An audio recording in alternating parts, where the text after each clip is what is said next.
You are waiting for the world to change so that you may finally feel better. You believe that if your boss or your colleagues were kinder, if your bank account were fuller, or if your past had been less horrible, you would finally be happy. But you are mistaken, and that could not be further from the truth. You are currently using your unfortunate situation to achieve a specific goal. And you might protest against this notion and say, no, I am suffering. I didn't choose this. Why would I choose this? But if you take a deep look inward, you're adopting this suffering because it serves you.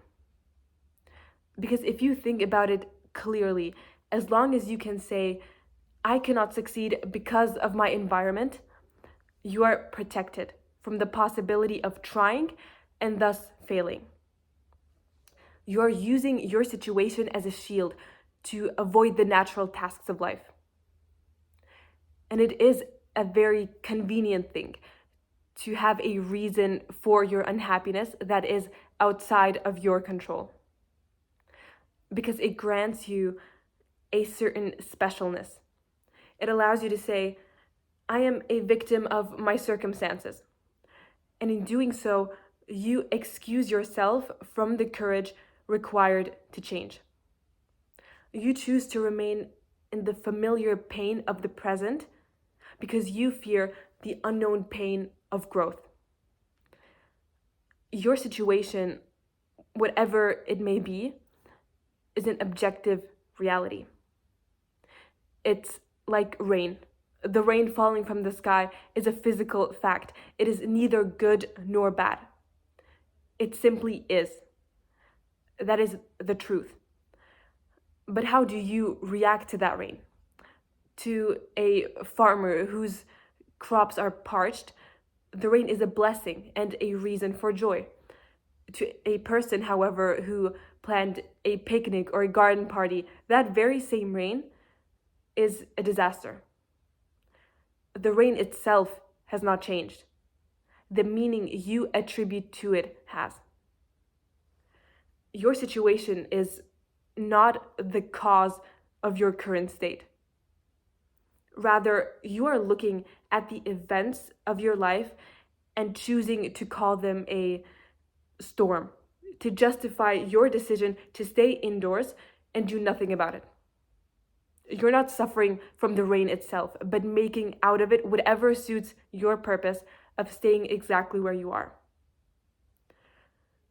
If we accept the idea that our past or our environment determines our present, we are walking straight into the arms of nihilism. Because if the past is the cause, then because we cannot change the past, we are forever prisoners of it. We're like puppets of a time we didn't even create. And do you really wish to live as a puppet? I personally refuse to accept such a pessimistic view of humanity. You're not a creature of cause and effect. You are a creature of purpose. You're not determined by your experiences, but by the meaning you give to them. If you insist on being a product of your past, you're essentially declaring that your life ended years ago and you have zero control of the present. Even the emotions you feel, the anger, the anxiety are tools. You don't actually lose your temper or erupt in anger because you can't help it. You use that anger to shout down someone you disagree with or to force a situation to go your way. You do not suffer from anxiety. You create anxiety to prevent yourself from taking a step into a world where you might be judged. And that is a hard pill to swallow. It is much easier to say, I'm overwhelmed by my feelings and emotions. But the truth is, we are not controlled by our emotions. We are the masters of them, though we often choose to be blind to that fact. We treat our feelings as instruments, pretty much, tools we pick to achieve our hidden goals.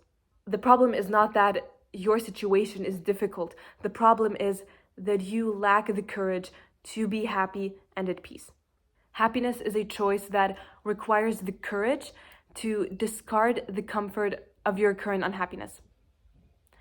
It requires you to stop using your past as a weapon against your future. It requires you to accept that regardless of what has happened up until this point, it has no power over what you do in the next 5 minutes. So you must ask yourself, what is your goal? Are you going to continue using your situation, using your past as an excuse to remain still? Or will you decide right here and now that your life is something you choose for yourself? The world is simple and life is simple. It is only your reaction, the meaning you choose to assign, that makes it so complicated. And the world might stay unfair, people might not change, the rain might keep falling, but whether you stand there using it as proof that you can't move, or you decide to step forward anyway, is no longer something you can blame on the weather. At some point, either you keep insisting that life is happening to you, or you accept that what actually shapes your life is how you choose to respond to it.